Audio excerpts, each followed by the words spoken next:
বিকেল 4:41 পৌঁছলাম দাওয়াই পানির ললিতা হোমস্টেতে। আজকে অনেকদিন পর ভিডিও আনলাম। কদিন ভিডিও তৈরি করার সুযোগ পাইনি বিভিন্ন কারণে, আর ভালো করে একটা ভিডিও বানাতে না পারলে আনতেও চাই না আপনাদের সামনে, তাই একটু দেরি হলো। চলুন এবার একটু দেরি করেই লাঞ্চ সেরে নেওয়া যাক দাওয়াই পানির ললিতা হোমস্টেতে।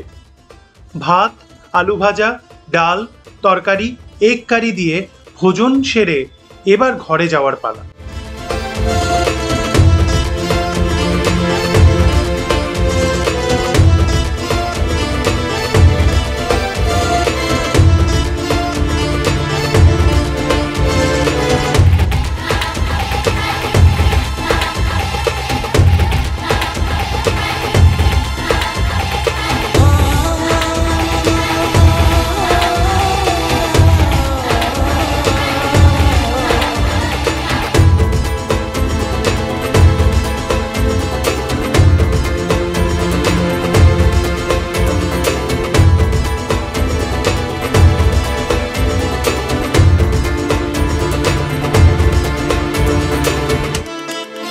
ঘরের সামনের বারান্দা দিয়ে কি সুন্দর ভিউ। একটু ফ্রেশ হয়ে এবার হোমস্টের সামনে ঘোরার পালা।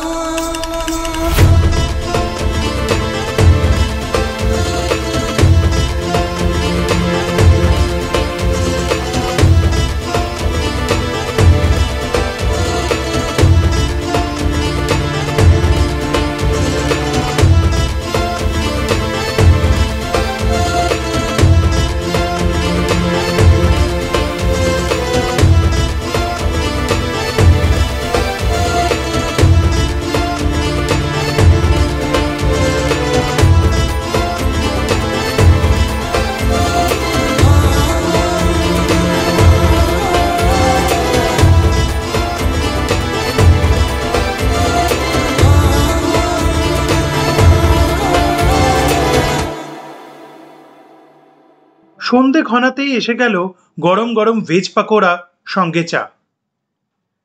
এই হলো দাওয়াই পানির রাতের ভিউ।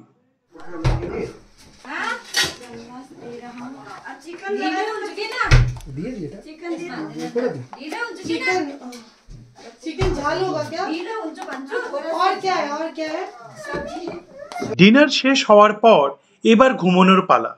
আগামীকাল যাব লামাহাটা দেখতে।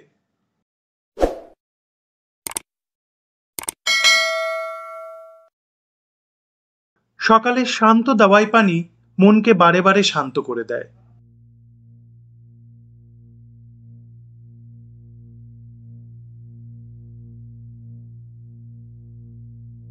ফুলকো লুচি, ডিম সেদ্ধ আর তার সাথে গরম ঘুগনি দিয়ে আমাদের ব্রেকফাস্ট হলো।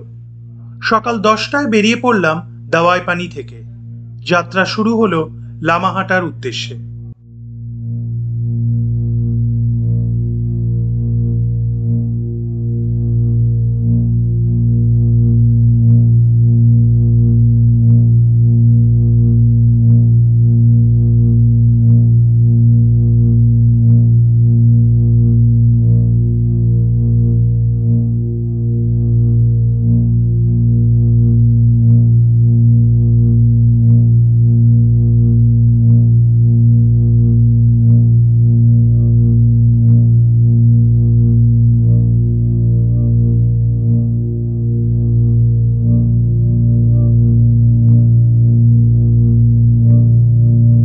সকাল 10:50 পৌঁছে গেলাম লামাহাটা ইকো পার্কে। 20 টাকার টিকিট কেটে ঢুকে গেলাম লামাহাটা ইকো পার্কে।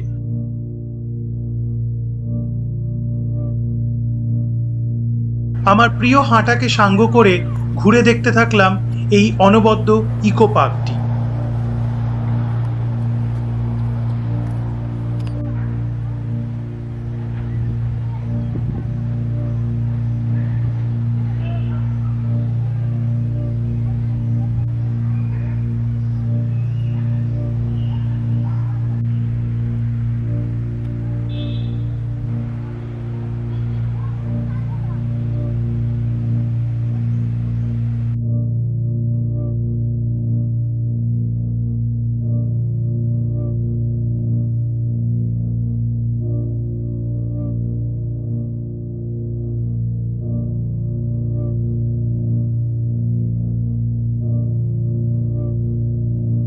লামাহাটা তার এই সুনিপুণ বাগান এবং পার্কের জন্য বিখ্যাত। পার্কে আছে পাইনের জঙ্গল, অসংখ্য মৌসুমী ফুলের বাগান ও কিছু বিরল এবং বিদেশি প্রজাতির অর্কিড। 1 কিলোমিটার উপরে একটি ছোট পুকুর আছে যেখানে যেতে আপনার প্রচুর শক্তির প্রয়োজন। সেখানে ট্রেক করেও যাওয়া যায় বা হেঁটে অর্থাৎ হাইক করেও ওঠা যায়।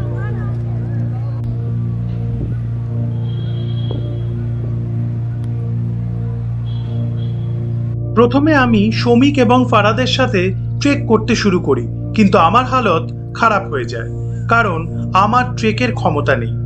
তাই নেমে এসে নিচে বসে তারপর কিছু মানুষের কাছে হাইকের কথা শুনে আবার শুরু করি উপরের দিকে ওঠা।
শেষমেশ পৌঁছই উপরের সেই পুকুরে, যা পাহাড়ি মানুষেরা অত্যন্ত পবিত্র বলে মনে করে।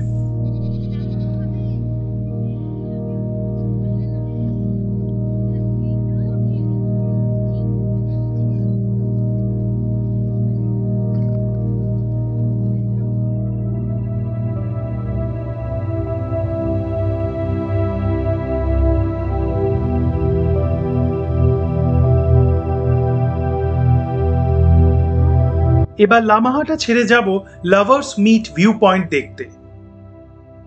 রঙ্গিত এবং তিস্তা নদীর সঙ্গমস্থলের দৃশ্যটি অসাধারণ।